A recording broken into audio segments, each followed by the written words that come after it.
Bonjour et bienvenue, vous écoutez C'était ce jour-là, une série de podcasts consacrée à l'histoire des Juifs en Europe. Je suis Isabelle Birambeau, ancienne correspondante de presse à l'étranger, traductrice et rédactrice. Dans ce podcast, je vous emmène à la rencontre de ceux qui se consacrent à la mémoire de l'Holocauste. Aujourd'hui, j'ai rendez-vous dans l'appartement parisien du réalisateur américain Jonathan Carnoy. Il a réalisé un documentaire sur l'histoire de sa famille juive à la demande de son père, Martin Carnoy. Père et fils sont partis tourner ce film ensemble.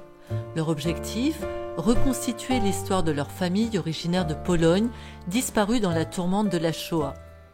Dans cet épisode, Jonathan nous raconte le périple de ses grands-parents jusqu'à New York, nous parle de ce sentiment de culpabilité qui leur colle à la peau, car toute leur vie ils se sentiront coupables de n'avoir pas pu sauver les autres membres de la famille restés sur place. Mais écoutons plutôt le récit du voyage de Jonathan et de son père sur les traces de leurs ancêtres. Je m'appelle Jonathan Carnoy, ou John Carnoy, John Carnoy, aux États-Unis. Et j'ai tourné un film, un documentaire, autour de la vie de mes grands-parents. Et comme ils ont échappé à la guerre, en 1939 de la Pologne, et comme ils sont venus aux États-Unis, c'était fait, on peut dire, par la voix de mon père, qui est la voix du film, qui était bébé quand il était né en Varsovie en 1938. Et il avait exactement un an, parce qu'il était né en septembre 1938. Ils sont partis le 5 septembre 1939 pour quitter Varsovie. Et cette histoire du film, ça parle de leur trajet. Et j'ai suivi mon père il y a 8 ans. On a fait des interviews de du passage de la voiture quand ils ont quitté Varsovie jusqu'à ils sont arrivés à Lvov, en Ukraine, qui était Pologne, en 1939. Et dans certains endroits, pendant le voyage, on a parlé de comment ils ont senti d'être dans une voiture avec, je pense qu'il y avait 8 personnes. Et toutes leurs questions, qu'est-ce qui va passer, essayer de sentir comment c'était où d'y aller, et des news qui se passent. Ils avaient un objectif de partir jusqu'à la frontière en Roumanie. Et puis c'était un genre de stratégie de trouver, on dit en anglais, a safe haven, un endroit que c'était la sécurité. On a passé le voyage, on a arrêté certains endroits, certaines villes, parce qu'on savait qu'ils sont arrêtés. On peut dire, le rapport que j'avais, on avait un genre de histoire orale qui était passée de mon grand-père à mon père, et du voyage, et tout ce que s'est passé. Et vous connaissez les circonstances de leur fuite ? Oui, les circonstances, c'était plutôt par mon grand-père qui travaillait pour Palmolive. C'est une société de savons américains. Et ces gens-là, à Varsovie, ils ont dit, c'est une bonne idée de quitter la Pologne parce qu'on a tous les news des États-Unis que c'est très très dangereux d'être en Pologne.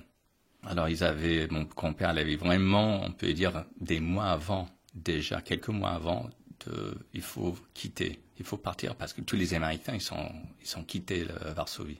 Ils savaient pas que d'être juif déjà était un problème, mais c'est plutôt que la Pologne était prête à se battre.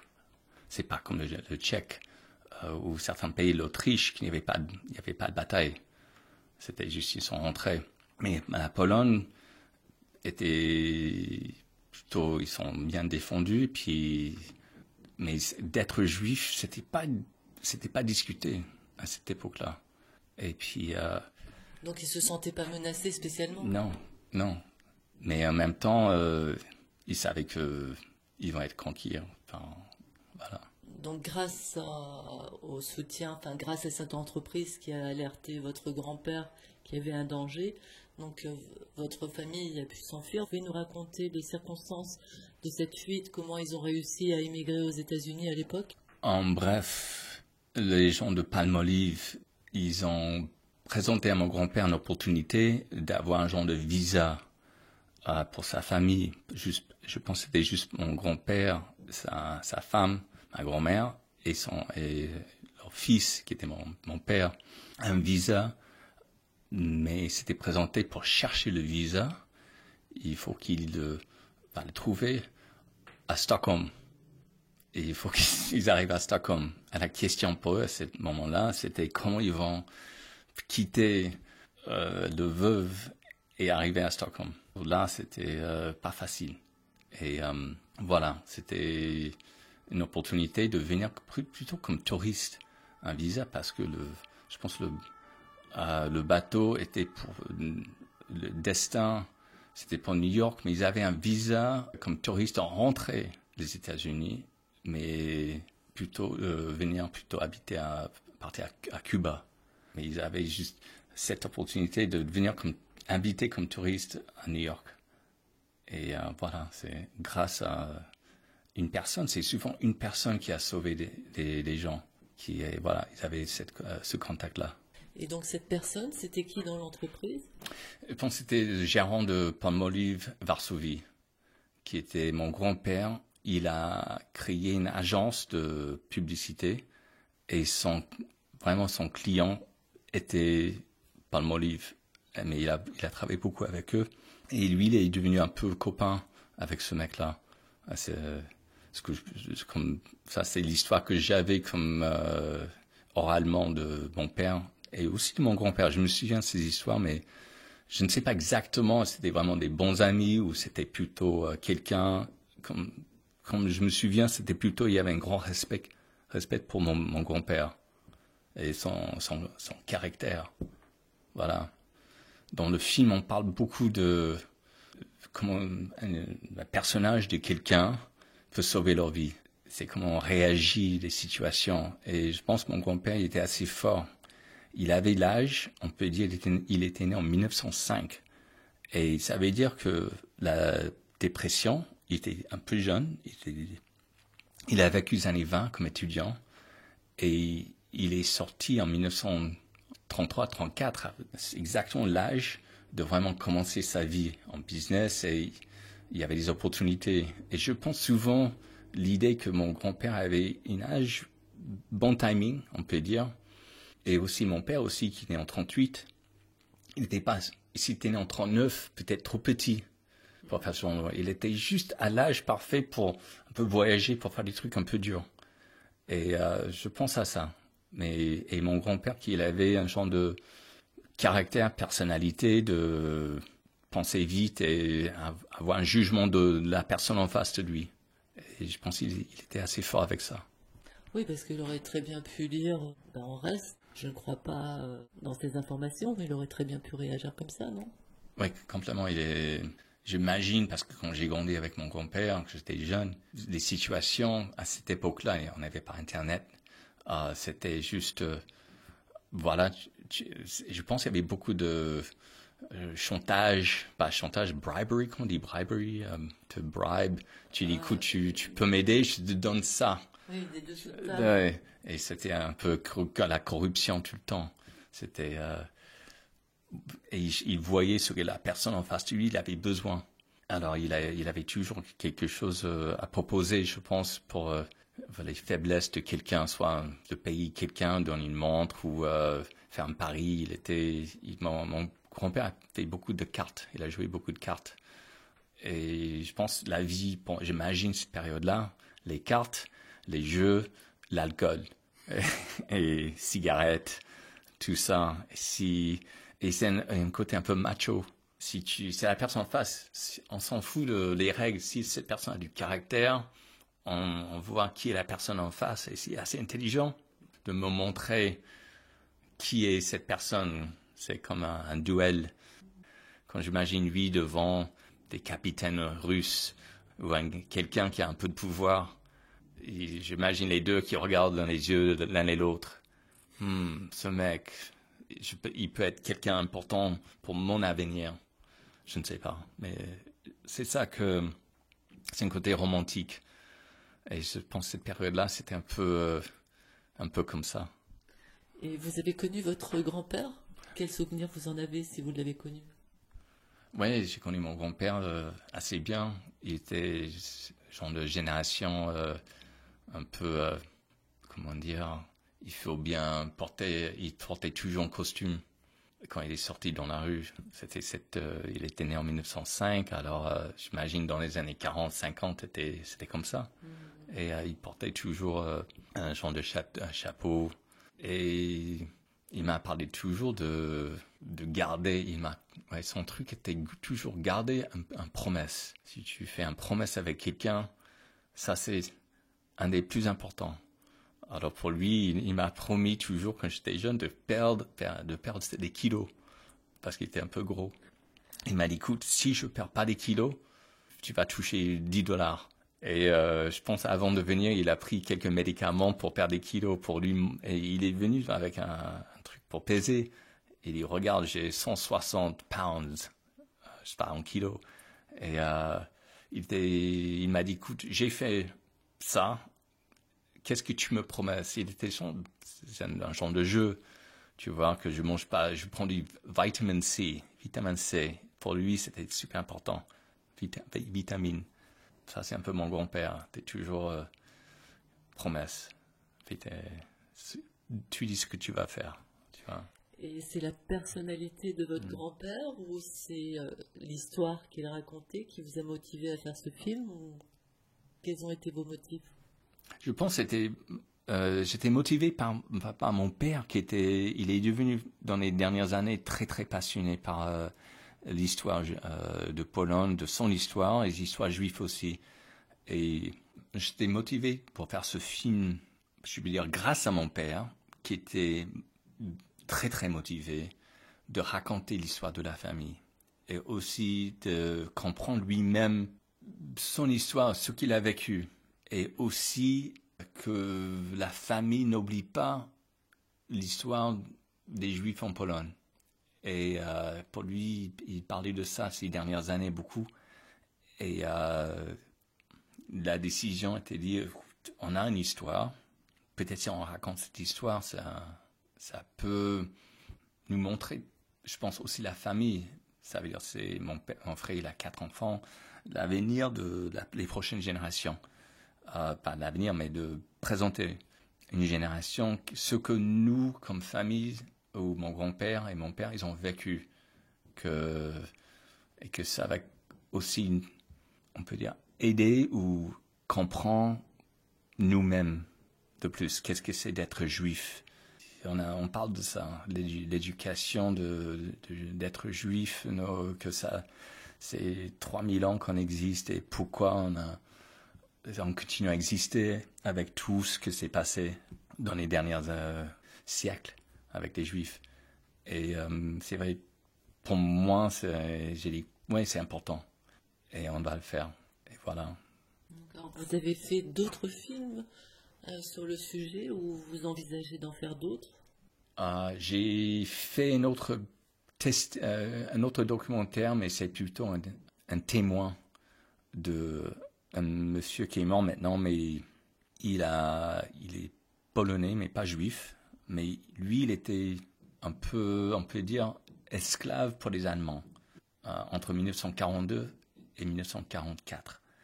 Il avait 16 ans et c'était un ami aussi mon père connaissait et je voulais faire un témoin de lui parce que il avait une histoire incroyable d'être un peu prise par des Allemands, de travailler sur une ferme juste à la frontière de la France, en Allemagne. Et il avait une histoire d'amour avec la fille, qui était la fille un flirt plutôt, je pense, quand il avait 15 ans. Il a appris allemand et aussi il a échappé avec d'autres Polonais et Tchèques en Allemagne, qui avaient 18 ans, ou 17 ans, ou 19 ans, très jeunes. Et pour moi, il avait une histoire incroyable comment lui, comment dire, j'ai jamais parlé avec quelqu'un qui a tué quelqu'un. Et il m'a raconté comment ils ont tué des Allemands, soldats. Et c'était un peu inspiré de ça, mais en même temps, c'est assez intéressant ce qu'il a vécu à 18 ans déjà. Et toute l'histoire après ça de Pologne, avec l'existence après la guerre en Pologne, comment ils sont devenus communistes. Et lui, il était vraiment un personnage. Alors, j'ai fait ce genre de documentaire témoin, et ça a inspiré d'autres choses de faire ce film avec mon père, de raconter une partie de la Pologne, mais de famille juive maintenant. Et c'était intéressant de voir les côtés différents. Il n'était pas juif, le monsieur, mais de toutes les histoires qui, à cause de la guerre, c'est assez impressionnant. Voilà, et j'ai déjà fait d'autres documentaires autour du sport, de skateboard.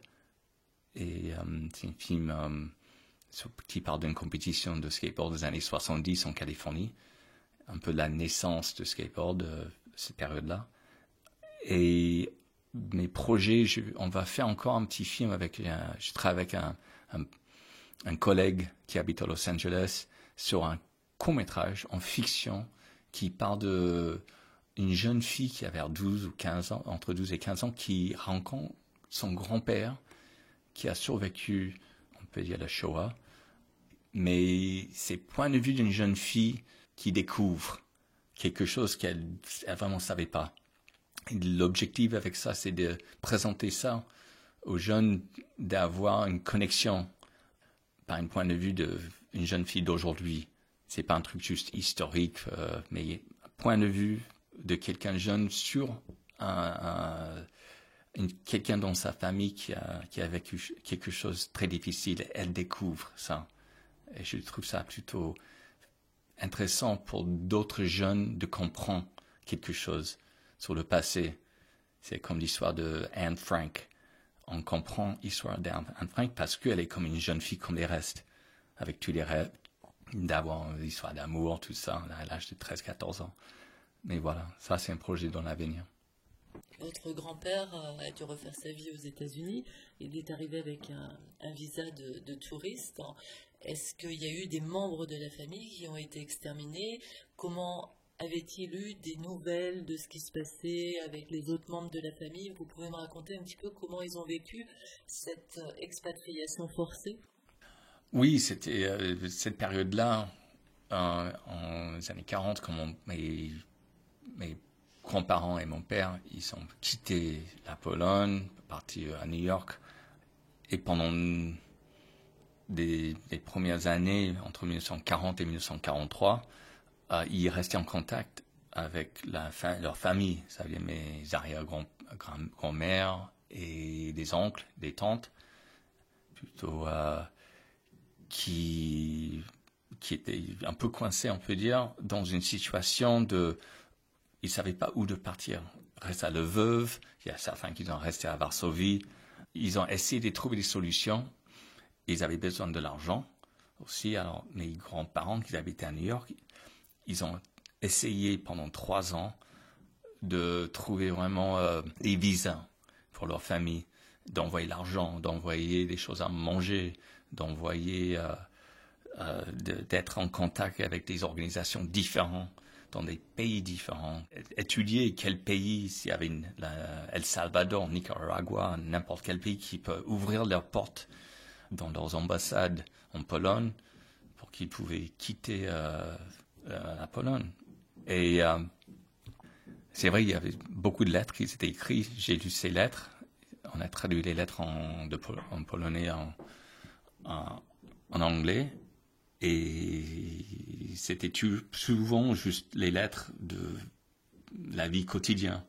Mais en même temps, c'est important d'envoyer qu'est-ce qu'il y a des news, est-ce qu'il y a quelqu'un telle personne qui peut nous aider.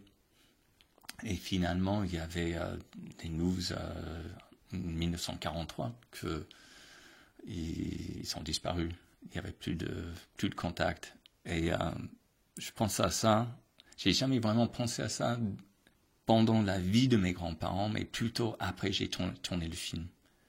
Et j'ai senti plus, par ces lettres, peut-être la culpabilité qu'ils ne pouvaient rien faire. Et ouais, c'est plutôt comment ils ont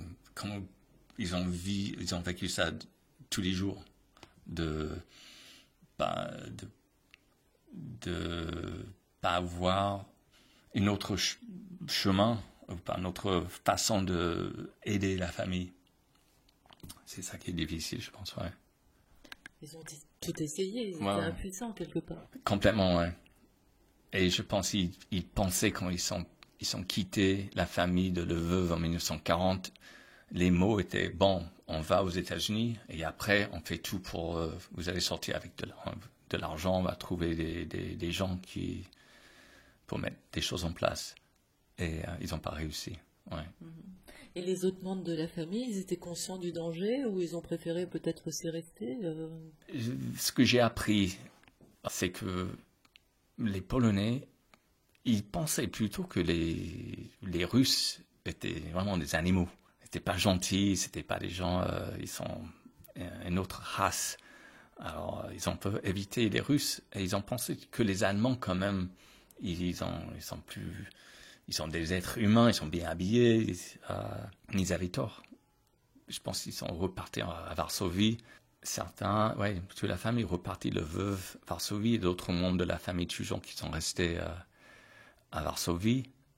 Et je pense qu'il y avait quelques opportunités de quitter assez facile. Il y a un moment d'y aller en Sibérie, mais ils ne savaient pas qu'est-ce qui va passer là-bas.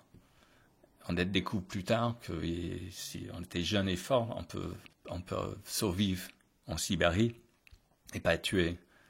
Et voilà, mais ils ne savaient pas. Voilà.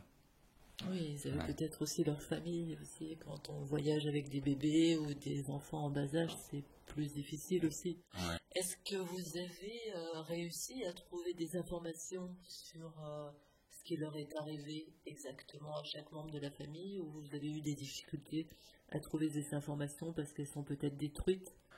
Moi, j'ai pas cherché personnellement ce que s'est passé, mais tout ce que j'avais, c'est par un peu les lettres qui étaient écrites après la guerre, après 1944-45, par des gens qui étaient en contact avec mes grands-parents par lettres. Et dans certaines lettres, ils ont dit « Oui, on a vu que les polices allemands, ils sont rentrés dans une maison, ils ont pris des membres de notre famille. » Ou quelqu'un a vu une tante avec son mari sauter d'un train vers la frontière russe, mais ils étaient tués par des Allemands dans la forêt. Il y avait quelqu'un qui a été un genre de témoin de ça. Et est-ce qu'il y avait d'autres? Mais en même temps, on pense que, par exemple, mes deux arrière-grand-mères étaient envoyées à Treblinka. Ça, on ne sait pas, mais peut-être ils étaient en Varsovie, ils étaient pris, et puis voilà. Mais on sait peut-être c'est ça parce qu'ils étaient à cet endroit, il y avait quand même pas mal d'arrêts, et ça c'est le camp probablement où ils étaient envoyés. Vous aviez dit tout à l'heure, au début de l'interview, que vos grands-parents ne savaient pas spécialement, ils n'avaient pas vraiment pris conscience que le fait d'être juif était un danger. Mais au fur et à mesure que les choses avançaient et les nouvelles qu'ils recevaient par lettre des autres membres de votre famille, est-ce qu'ils ont commencé à se rendre compte du danger auquel ils avaient échappé? Oui, les lettres, ils ont marqué quelque part que être juif, qu'ils ont dit, les Allemands, si vous êtes juif, on va vous mettre dans des endroits spécifiques pour travailler.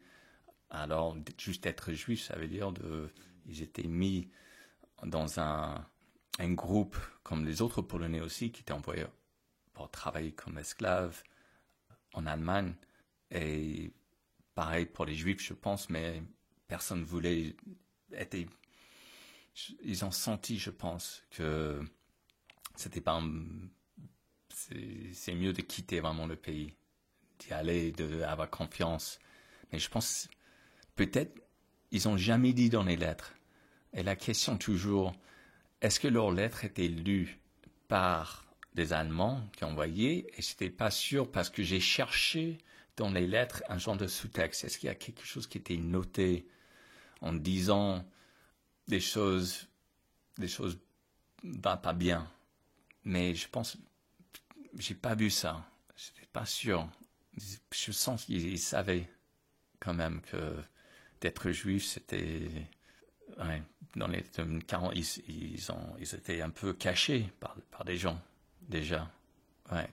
Oui, la question que je me pose en me replaçant à cette époque, est-ce que cette population était au courant, enfin, ou alors elle pouvait deviner qu'il y avait un plan d'extermination? Je ne sais pas s'ils savaient en 43. Peut-être, certainement, il y avait des échos, des gens parlaient dans la rue.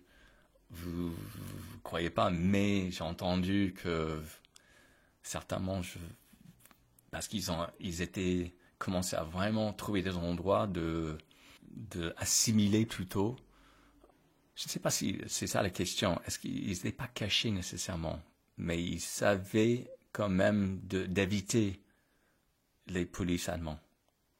C'est mieux parce que mon oncle qui a toujours ne quittez pas l'appartement, ne être pas vu, mais on savait que d'autres Polonais, ils ont dit, écoute, il y a quelqu'un qui habite là, qui est juif.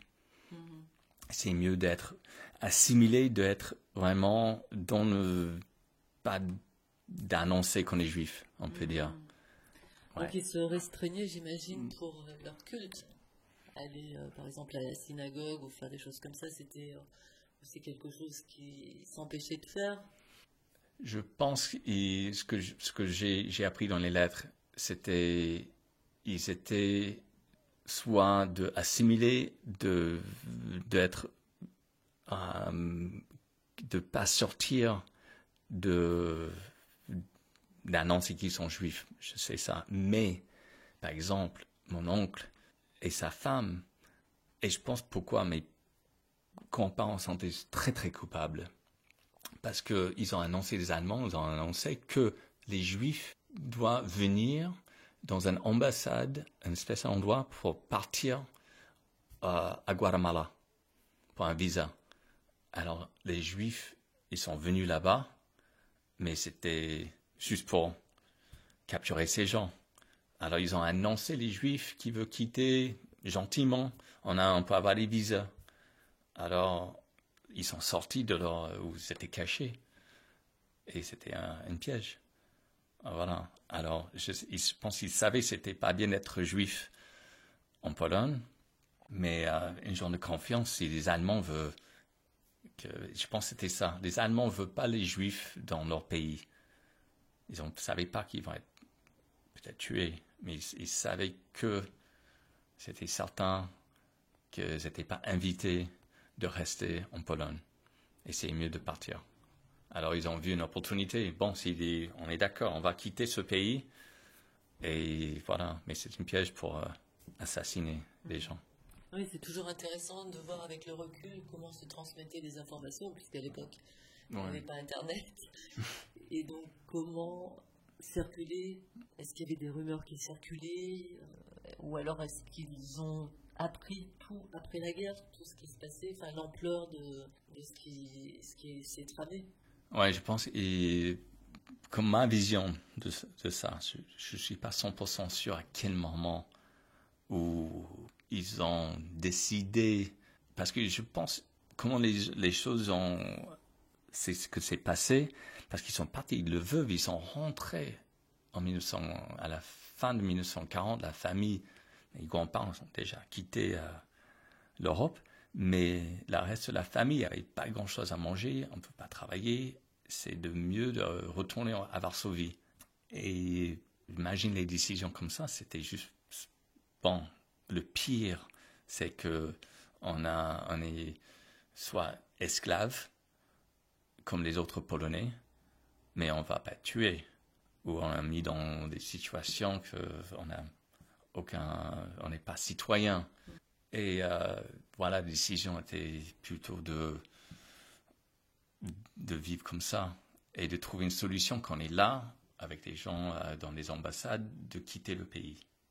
Je pense que c'est l'objectif, de trouver d'autres endroits de partir,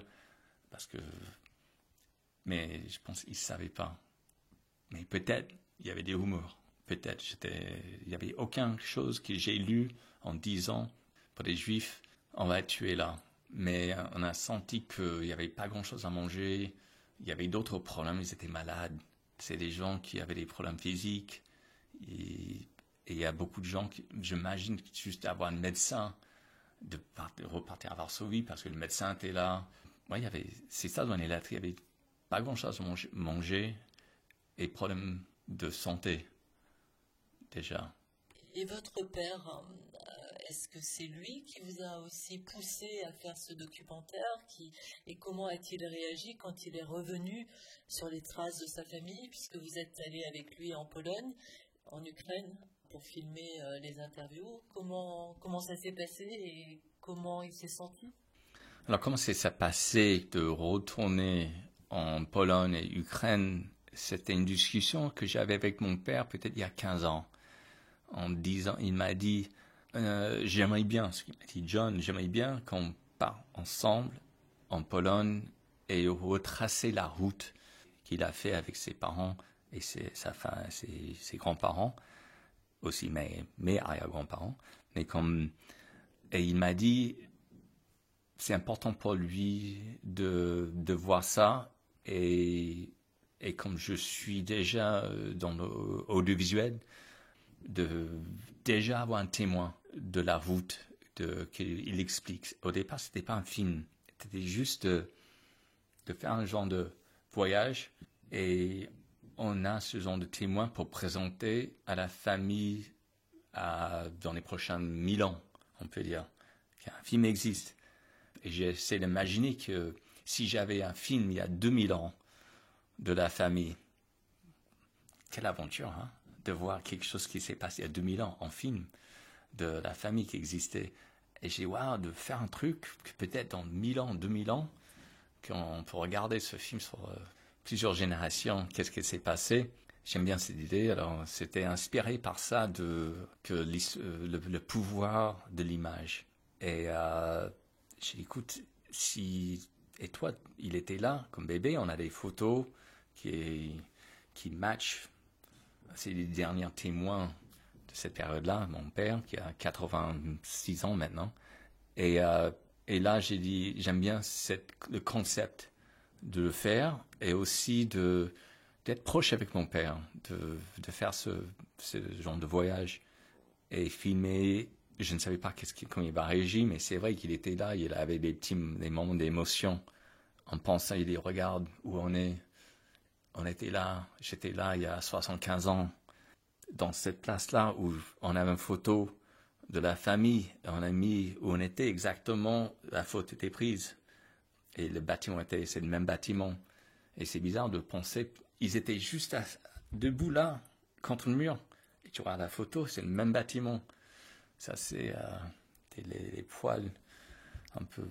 Ça donne la chair de poule. Un peu, ouais, exactement. Et c'est touchant, c'est vraiment. Et quand je vois maintenant le film terminé, je me sens. Pour mon père aussi, on peut dire, c'est bizarre, qu'il peut mourir avec son histoire de la famille. Et c'est moi de garder un peu le film et de mettre le film que ça existe pour les prochains 2000 ans. On va voir comment la technologie, mais le film existe, ça veut dire la famille existe.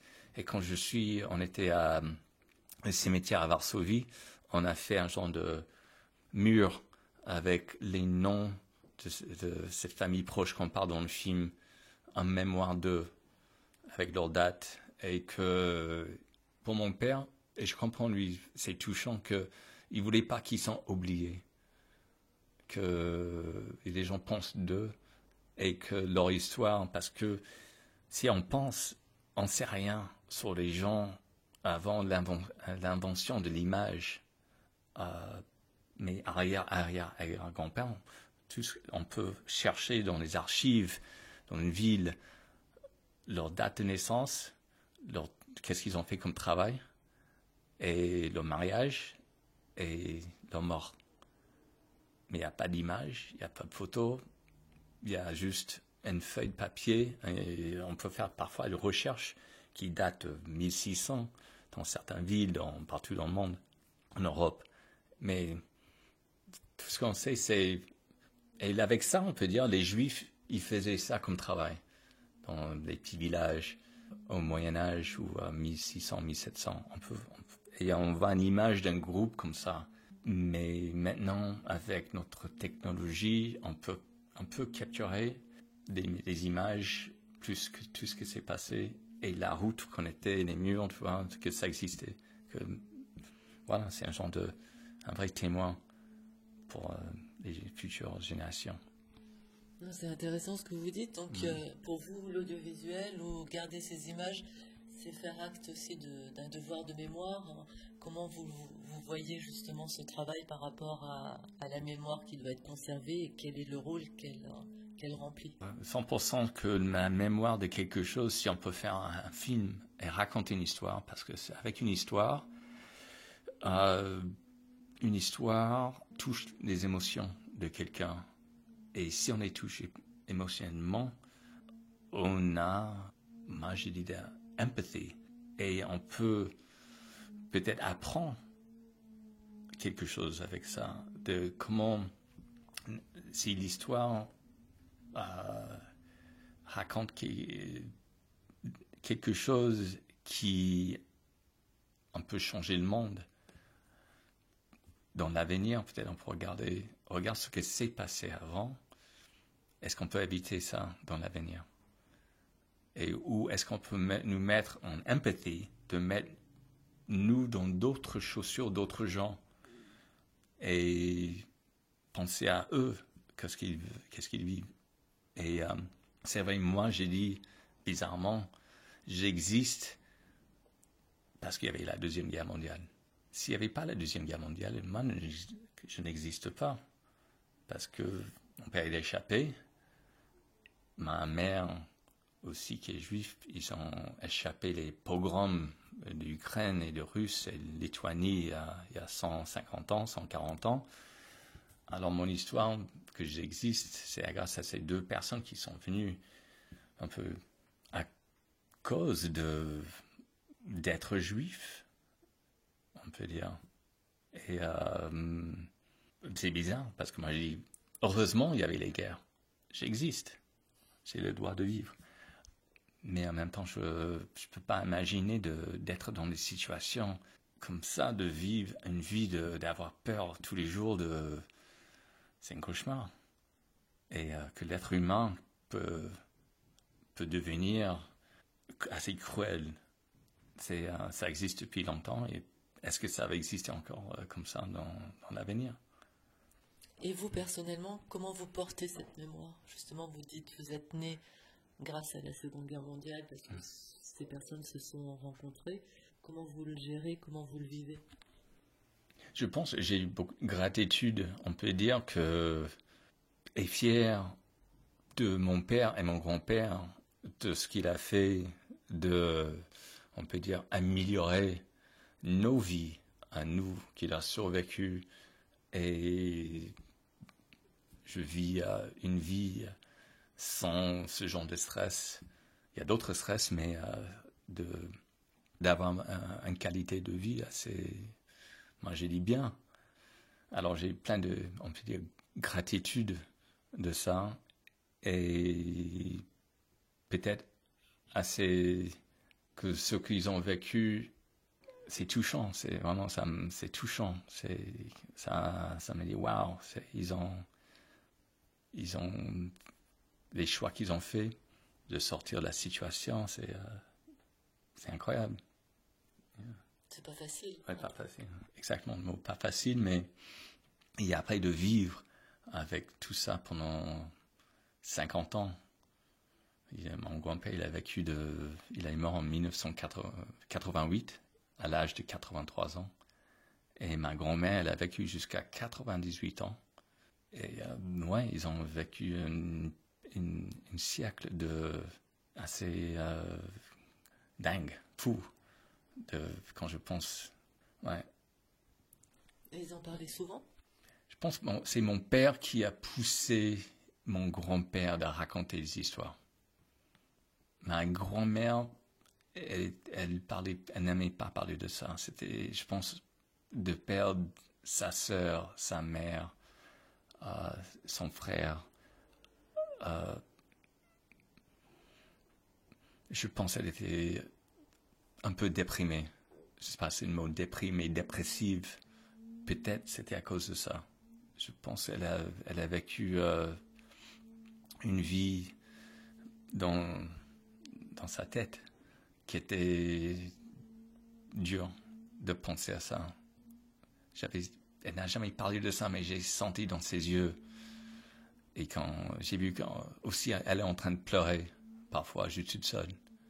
Et je pense que c'était à cause de ça. Ouais. Mon grand-père il a décidé, je pense, pour lui-même de vivre pour l'avenir et pour vivre pas dans le passé. Ma grand-mère, je pense elle a vécu sa vie dans le passé, beaucoup. Et votre papa? Mon père, je pense il a vu certaines choses par ses parents, mais il a posé la question comment sa vie a changé à cause de les émotions de mes grands-parents ou ce qu'ils ont vécu. Je pense qu'il a posé ces questions. Je ne sais pas s'il peut dire oui, psychologiquement, il est un peu cassé ou je ne crois pas. Mais je pense pour lui, il pose la question beaucoup, qu'est-ce que c'est d'être juif pour lui, d'être l'importance de comment il était formé par les anciennes générations, qu'est-ce que c'est c'est ça, d'être juif, d'être l'importance de ça. Et pourquoi les juifs, ils ont survécu déjà pendant 3000 ans. Il pose cette question. Il est pratiquant? Moi, je ne dis pas pratiquant, mais je pense qu'il voit le côté spirituel dans la religion du judaïsme. Ouais, mon grand-père a été un athéiste. Athée. Il était athée. Je pensais plutôt mon père qui m'a dit ça.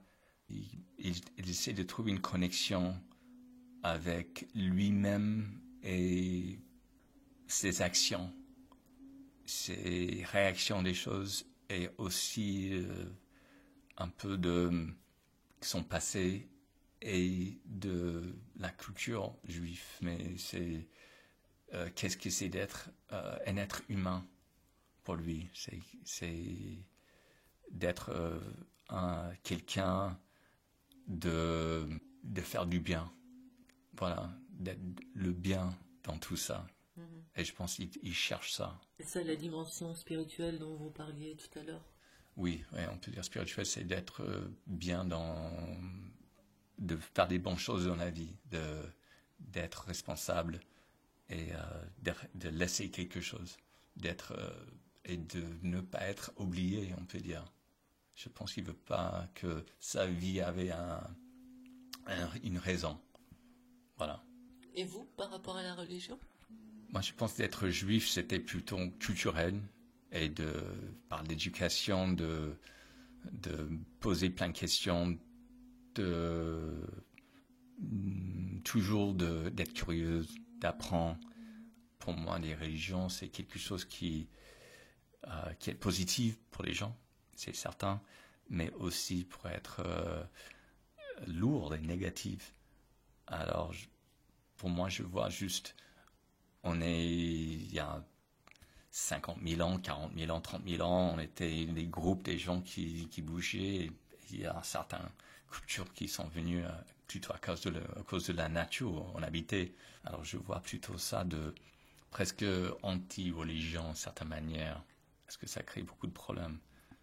Mais en même temps, il y a un côté de dire que je suis juif d'origine, c'est que ça veut dire pour moi j'ai une culture derrière moi des juifs. Que si je rencontre un juif d'un pays ou un autre et je sais qu'ils sont juifs, je pense peut-être ils ont eu un genre d'éducation quand j'étais élevé par des parents un peu similaires, un peu pareils que d'autres.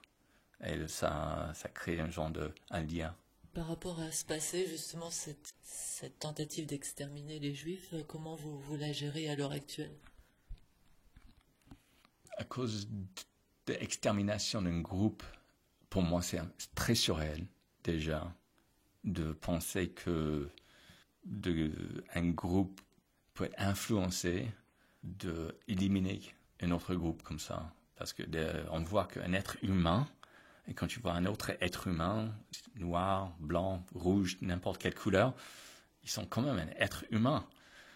On voit ça. On parle avec quelqu'un, il y a une réponse, une réaction, ils existent. Ils étaient bébés comme tout le monde. Et quand tu vois les bébés, ils sont sur la planète tout naïfs. Tu vois.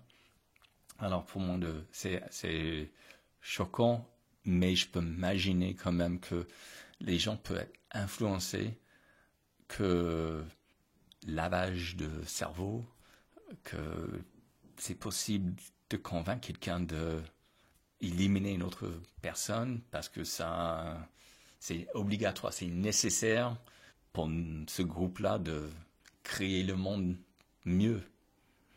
Ça veut dire qu'on est super, très, très influençable. C'est terrifiant. Et ça me fait peur avec tout ce qui se passe dans le monde, qu'on peut influencer quelqu'un d'être OK avec quelqu'un qui est tué comme ça. Ça, c'est bizarre. Il y a des choses que je ne comprends pas dans la vie. Vraiment, je ne comprends pas. Et donc, vous avez fait ce documentaire. Maintenant, vous cherchez à le diffuser. Quelles sont les pistes que vous avez développées pour faire connaître ce documentaire? Pour faire connaître ce documentaire, pour moi personnellement, et je pense pour mon père et la famille, c'était plutôt de présenter le film déjà à ma famille, qui sont au courant de ce qui s'est passé. Parce que si on entend juste que des petites anecdotes et des histoires, on ne voit pas toute l'histoire.